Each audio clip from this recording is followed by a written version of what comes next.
Kita semua rasa kan, harga barang makin naik, isi minyak pun makin terasa. Puncanya, dunia kita sekarang ni tengah hadapi satu kejutan bekalan minyak yang memang serius. Jadi, apa yang kita boleh buat? Jom kita tengok apa langkah-langkah praktikal yang kita semua, tak kira isi rumah, bisnes atau kerajaan, boleh ambil untuk harungi krisis ni sama-sama. Tenaga ni kan, dia macam darah dalam badan kita. Dia gerakkan semua benda. Kereta kita, kilang-kilang, ekonomi kita, pendek kata, nadi kehidupan moden kita lah. Tapi, cuba bayangkan, apa jadi kalau nadi itu tiba-tiba tersumbat? Apa jadi bila bekalan tenaga kita terancam? Dan itulah yang tengah berlaku sekarang. Kita sedang menyaksikan gangguan bekalan yang paling besar dalam sejarah minyak dunia. Puncanya, sebuah konflik di Timur Tengah yang boleh dikatakan dah hampir hentikan sepenuhnya kapal-kapal minyak yang lalu kat Selat Hormuz. Benda ni mencetuskan satu krisis yang terus terang kita tak pernah bayangkan pun boleh jadi. Nak tahu tak betapa besar masalah ni? Gangguan kat Selat Hormuz tu je dah libatkan 20% daripada jumlah minyak yang satu dunia guna. Cuba bayangkan macam ni. Daripada setiap 5 tong minyak yang ada, 1 tong tiba-tiba hilang. Lenyap dari pasaran. Nampak tak? Skala dia memang sangat-sangat membimbangkan. Dan kesannya, terus terasa, serta-merta. Harga minyak mentah melonjak lebih $100 setong. Tapi ada lagi yang lebih teruk. Harga benda-benda penting macam diesel untuk lori, bahan api untuk kapal terbang, naik lagi tinggi. Bila kos pengangkutan naik, apa jadi? Kos semua barang pun ikut naik lah. Okey, sebagai tindak balas, Agensi Tenaga Antarabangsa atau IEA dah keluarkan 400 juta tong minyak dari simpanan kecemasan. Ini satu rekod baru tahu dalam sejarah. Banyak gila. Tapi, itu pun tak cukup. Sebabnya, keluarkan stok simpanan ni cuma separuh jalan je. Separuh lagi yang lagi penting ialah kita sendiri kena kurangkan penggunaan. Jadi, macam mana isu global yang besar ni boleh sampai efek poket kita kan? Ini bukan lagi cerita pasal pasaran dunia yang jauh entah kat mana. Tak, ini cerita pasal duit belanja harian kita. Dari pam minyak sampai ke dapur rumah kita sendiri. Kesan dia ni macam domino, berantai. Cuba fikir, harga diesel naik, automatik kos penghantaran barang pun naik. Harga gas memasak naik, belanja dapur kita pun ikut naik kan? Lama-lama, kita sebagai isi rumah dan juga peniaga-peniaga kecil mula rasa terhimpit.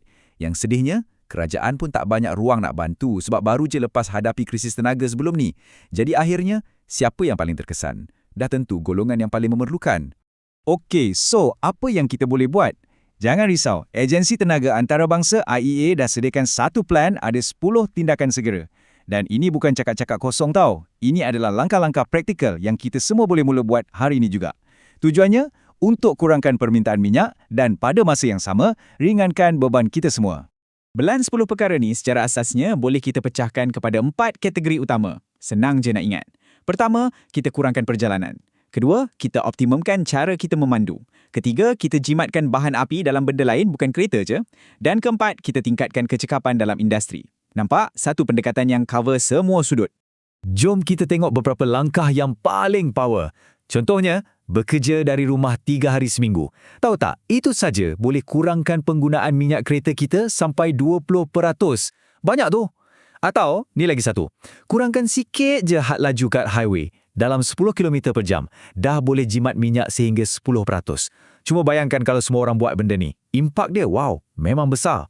Okey, untuk bandar-bandar besar yang selalu jam tu, ada 2 strategi yang sangat praktikal. Yang pertama, kita boleh hadkan akses kereta masuk bandar, ikut nombor plat, macam setengah negara buat. Cara ni je boleh kurangkan kesesakan dan jimat minyak negara sampai 5%. Strategi kedua, lagi senang, galakkan kongsi kereta dan pandu dengan lebih efisien. Yang ni pula, penjimatan boleh cecah 8%. Dua-dua cara ni matlamatnya sama untuk pastikan kita guna setiap titisan minyak tu dengan sebaik mungkin.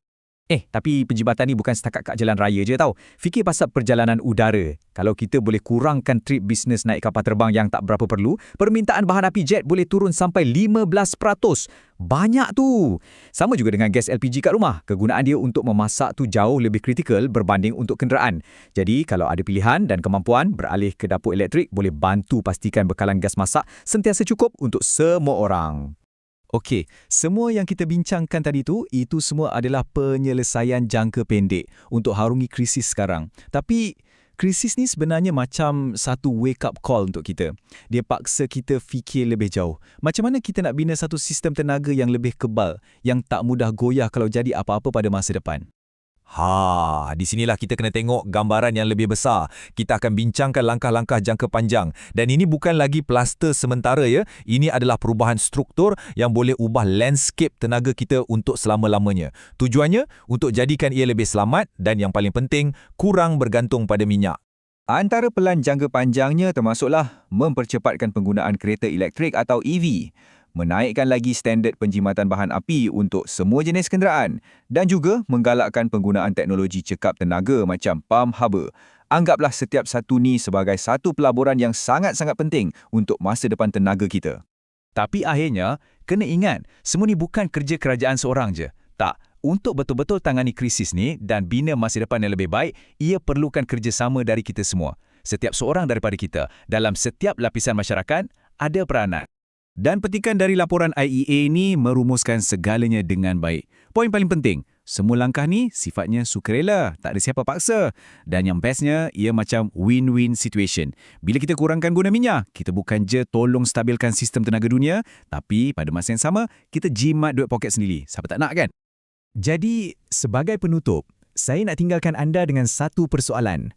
Setiap krisis, kan, ia sebenarnya satu ujian. Tapi dalam setiap ujian ada juga peluang. Peluang untuk kita ubah cara kita berfikir, untuk kita jadi lebih inovatif dan untuk kita bekerja sama dengan lebih erat. Soalannya sekarang, adakah kita akan sia-siakan peluang ni atau adakah kita akan gunakannya untuk membina satu masa depan tenaga yang lebih selamat dan mampan? Bukan untuk kita je, tapi untuk generasi akan datang. Fikir-fikirkanlah.